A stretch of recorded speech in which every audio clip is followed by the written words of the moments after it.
Hey, hello everyone, I'm David Guerrero and welcome back to another video here on Many Ways Films.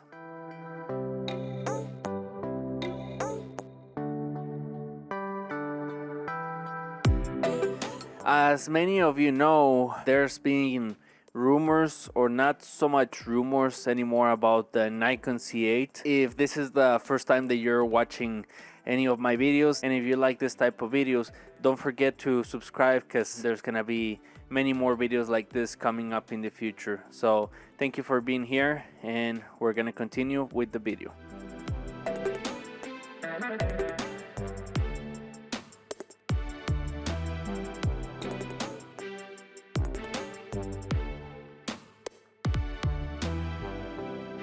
For about 1 or 2 years, there's been rumors about a Nikon Z8. Many people had been calling it the Nikon Z6 III, especially because when it comes to the Z8 slash Nikon Z6 III, people are interested in this hybrid camera that can do really good video and that can do really good photography. This type of camera, like the Nikon Z6 or the Nikon Z6 II, when it comes to Nikon users, are the type of cameras that content creators want to use.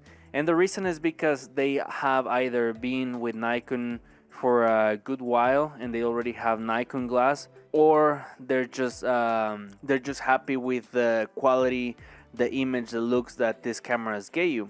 I consider myself one of them. I've said it through many videos. Nikon is just my favorite camera to use.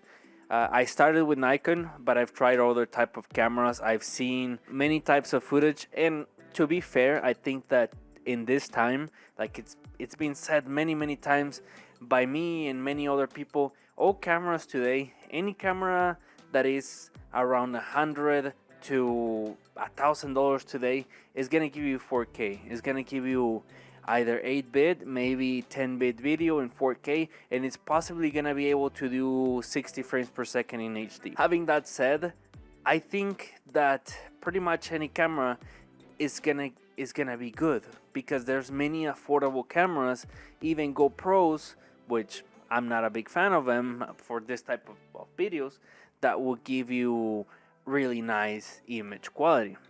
Of course, you're not gonna be able to add a monitor to it, or a grip, or any other gadgets, but still many other options for really nice image quality. The reason that people are too excited about a new Nikon camera, in this case the Z8, which seems to be the official name, at least now, that's what rumor says. People are excited about this type of camera because well, we like Nikon, we like how these cameras work, how they perform, the image that you get.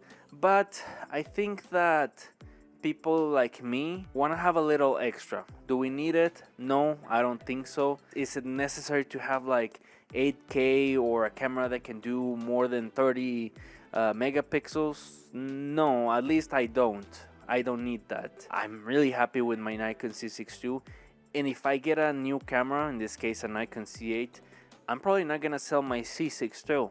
I really like this camera.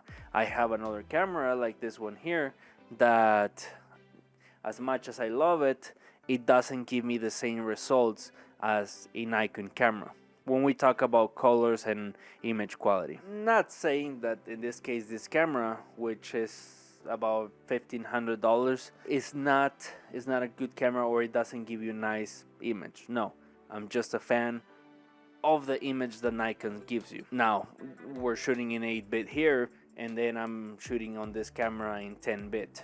I mean, you let me know. You're probably gonna tell me this one looks better or this one is better. That's my point. Most cameras today, doesn't matter if it's 8-bit or 10-bit, in a controlled environment like this, you're gonna get a nice result.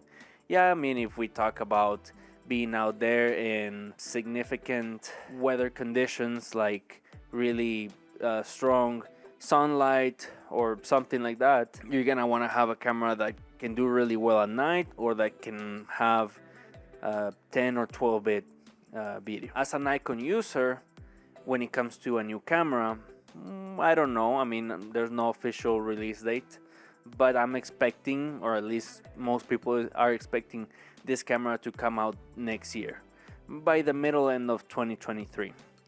That would be the soonest that it could come, of course.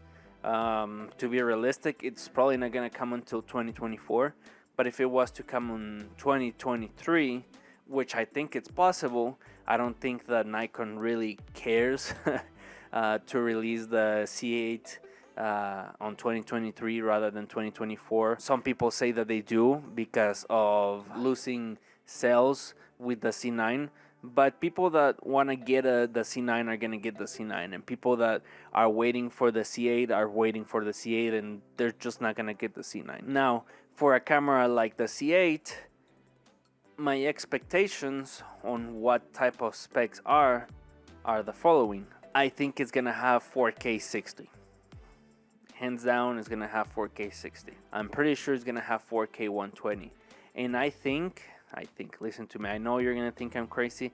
I think it's going to have about 240 frames per second in HD. I know it sounds crazy. I know it's never heard of before in an Nikon camera. That's just me. I'm crazy. I have no rumor. That's just what I expect out of a C8. At least, in my opinion, I think that Nikon has listened to their clients, and they know that we want a camera that can deliver high quality video and that has many options for video, talking about codecs, talking about image profiles, frame rates, and all of that. So yeah, I think that the Nikon C8, it's probably gonna have HD 240 frames per second. I think it's gonna be able to shoot in RAW. Now, if it does RAW, you're gonna probably only be able to do 10-bit video, no 12-bit. I don't think so. I don't believe it. If it does, that would be a very, very, very big surprise, but it's probably gonna stay at the 10-bit. The next thing that I think a lot of Nikon users are gonna be very happy is that this camera is gonna have full HDMI output. Why I think this? Well, like I said, I think that the C8 is gonna be highly video focused. If we go back, the Nikon C6 or the C6 II are the hybrid that are mostly focused on video. The C8 is not the mix between the C6 and the C7. That's not it. This is the next C6 II. Is the younger brother, more capable. And I think that this camera is gonna be more focused on video. I don't think that you're gonna have XLR options for microphones or anything like that, but I think that you're gonna have full HDMI. Like I said, you're gonna be able to shoot RAW in 10-bit. Talking about megapixels, I think they might stick with 24. If not, they're not gonna go anything higher than 32. The rumor says that they're gonna go between 50 and 60, maybe even higher. I mean, I would rather have between 24 and 30 frames per second. I mean, between 24 and 30 megapixels. I think that we're getting used to having really high megapixel cameras, and I mean, is it really necessary? I don't know. You let me know down here in the comments. One of the final things that I would like to mention about the C8 that I expect this camera to have, it's a flip out screen. One of those that I will be able to see myself. Something like the Nikon D5600. Something like that. Not like something that comes up or down, just something that you can flip to the side. Why? Again, because cameras that are focused on video are able to do this. I think that the release of the Nikon C9 was something that, I mean, we were expecting, but we didn't know it was gonna be that good. And I feel like it's gonna be similar with the C8. I think everyone is gonna have a really big surprise. I think that a lot of criticizing towards Nikon is gonna start to change, because Nikon has been working on these cameras for many years. They didn't just start working on them recently, and I think they've done a really, really good job, especially with their glass. I think that big things are coming out for Nikon, and the C8 is gonna be no exception. Let me know down here in the comments what you think. Again, I think that this is gonna be a really nice camera. Oh, one final thing. When it comes to the price, I mean, if the Nikon Z6 II, it's around the $2,000 or 2,000 US dollars. I would expect the Nikon Z8 to be between $2,600 and $2,800. That's my expectation. If it's anything lower than that, I think that's gonna be crazy. But hey, that will be great. That's it for the video of today. If you have any questions, again, let me know down here. Thanks for watching, and don't forget to subscribe, and I will see you in the next video. See ya.